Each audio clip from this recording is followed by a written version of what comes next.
Hi, it's Teacher David here. Welcome back for part 2 of my video lessons, Shooting for the Star. In the last video lesson, we talked about the solar system and planets.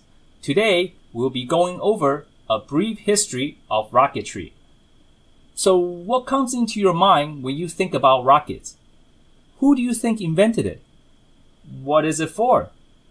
Let's see if we can answer some of these questions with this video lessons.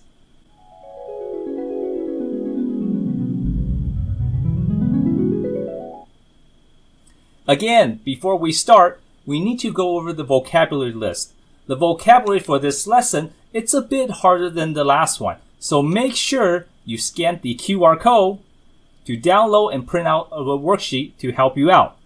Now, let's practice the pronunciation of these words. Please repeat after me. Astronaut,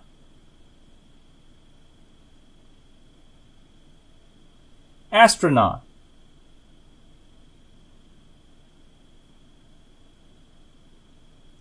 atmosphere, atmosphere,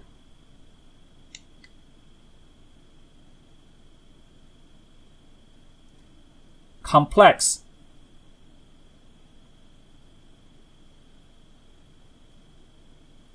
complex,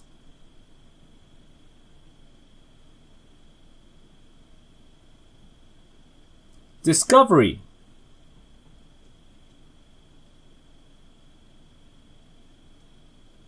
discovery,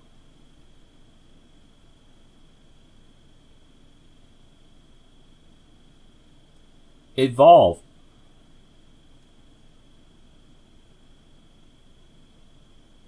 evolve,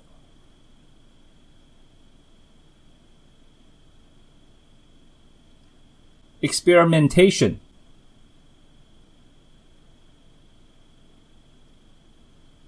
experimentation,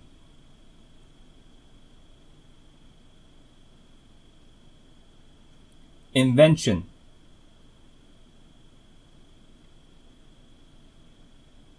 invention,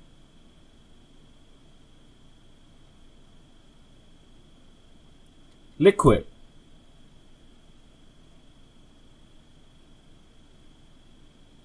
liquid, mathematician,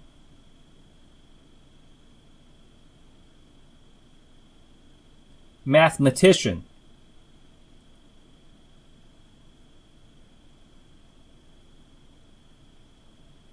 payload,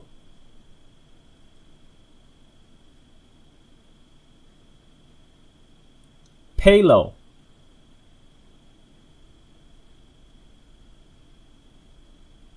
projectile,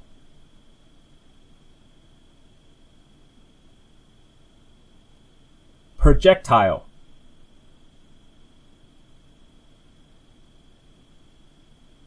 solid,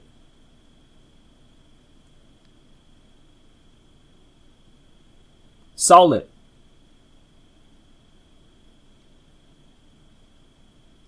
did you all get that? Excellent.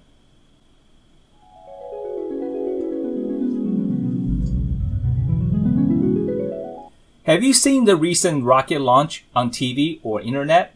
On May 30th, 2020, the SpaceX and NASA had just sent 2 astronauts up to the International Space Station by Crew Dragon spacecraft and the Falcon rocket.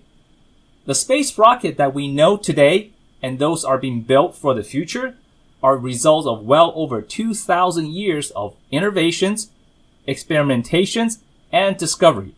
To understand how rockets have evolved into complex machines that we have seen today, we must go way back in time. Look at history, the history of rockets.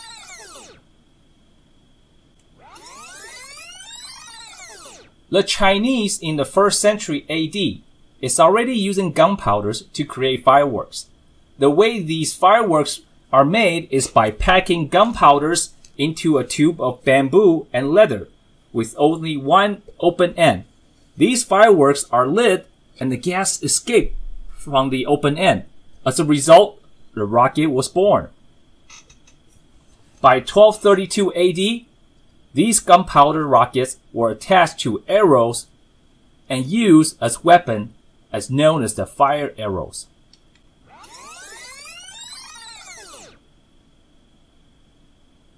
In the 16th century, around the mid of Ming Dynasty, a Chinese local official named Wang Hu had an idea.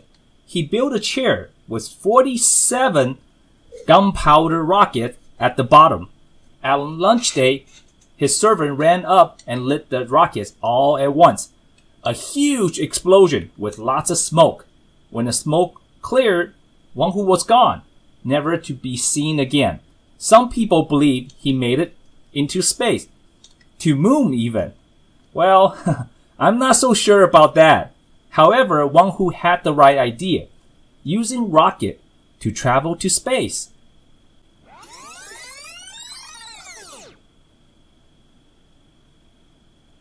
Two very important individuals contribute to rocket science and engineering. One is the famous Italian astronomer and mathematician Galileo Galilei. Galileo proved that an object in motion does not need a continuous application of force to keep moving. With this property of matter, he sets the important properties that Sir Isaac Newton would later use with his laws of motions. And the other one is the English scientist Sir Isaac Newton, with his laws of motions, provided the foundation for all modern rocket science. Don't worry if you don't understand what I'm talking about now. We will go over Newton's law of motion in more detail in the next video when we explain rocket science and engineering. The French science fiction writer Jules Verne wrote a book called From the Earth to the Moon, published in 1865. In his book, he described using a giant cannon to fire man-controlled projectile at the moon. Although his idea of shooting people off a giant cannon will not work, he did correctly describe how the crew will feel weightless on their journey. Next, we have Constantine Zakovsky. It's a Russian-Soviet rocket scientist. He wrote and taught his vision of human space based on Newton's second law of motions. His most famous work is a book published in 1903 titled Research into Interplanetary Space by Means of Rocket Power. The same year, the Wright brothers achieved power and control airplane flight.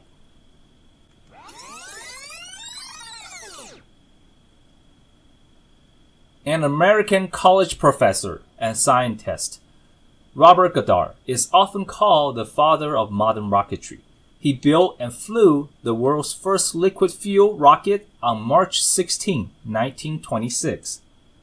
In the 1920s and 1930s, a lot of amateur rocketeers and scientists worldwide experiment with rockets, power airplanes, cars, boats, and even bicycle with wings.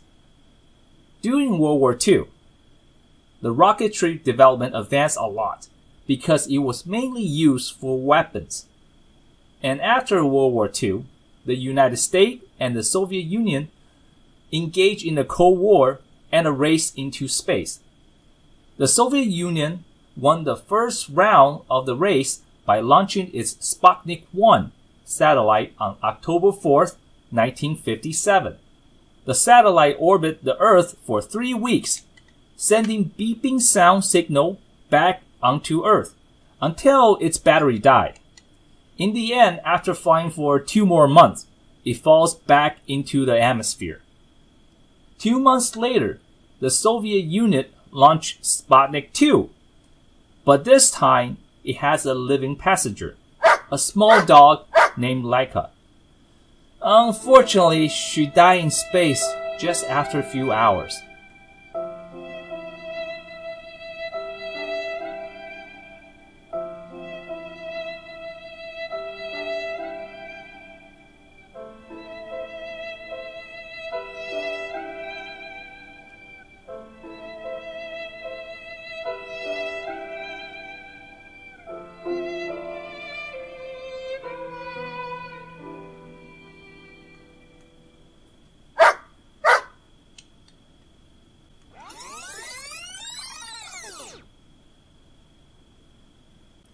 On April 12, 1961, a Soviet cosmonaut named Yuri Gagarin became the first human to complete an 1 hour and 48 minutes spaceflight to orbit the Earth.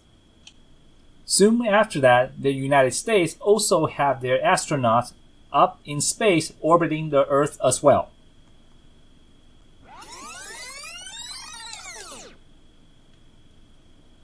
You might have heard this famous quote, "That's one small step for man, one giant leap for mankind."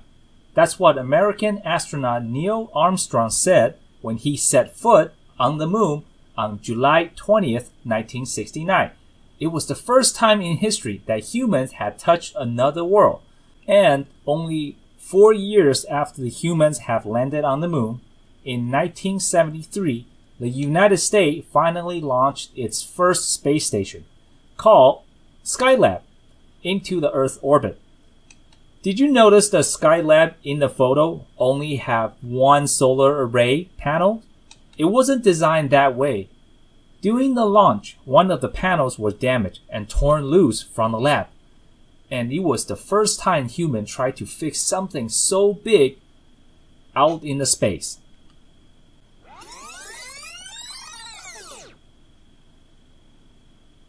The space shuttle was a new concept to carrying crews and payload into lower Earth orbit. It was designed to be reusable, as were the solid rocket boosters. The first space shuttle flight took place in 1981, and the last of its 135 missions ends in 2011.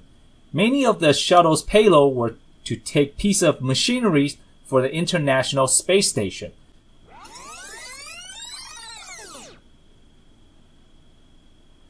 In 2003, China launched its Shenzhou Spacecraft on a Long March rocket to become the third country to send humans to space. Shenzhou is a spacecraft developed and operated by China using Russian soil technology. The first private space vehicle named Spaceship One took flight on October 4, 2004. The company behind the project, Virgin Galactic, is offering suborbital flights to tourists and researchers. The company currently is planning on launching its next flights to Spaceport America, located in southern state of New Mexico.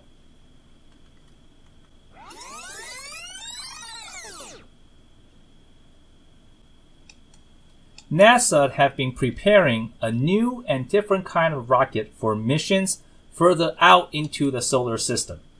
The Space Launch System, also known as SLS, started development in 2011, and it was originally scheduled to test launch in 2017. However, with many challenges and setbacks, the schedule has been moved to November 2021. Once SLS is finished, it will be used for Earth orbital flights and long-range missions to places like asteroids or Mars and its moons.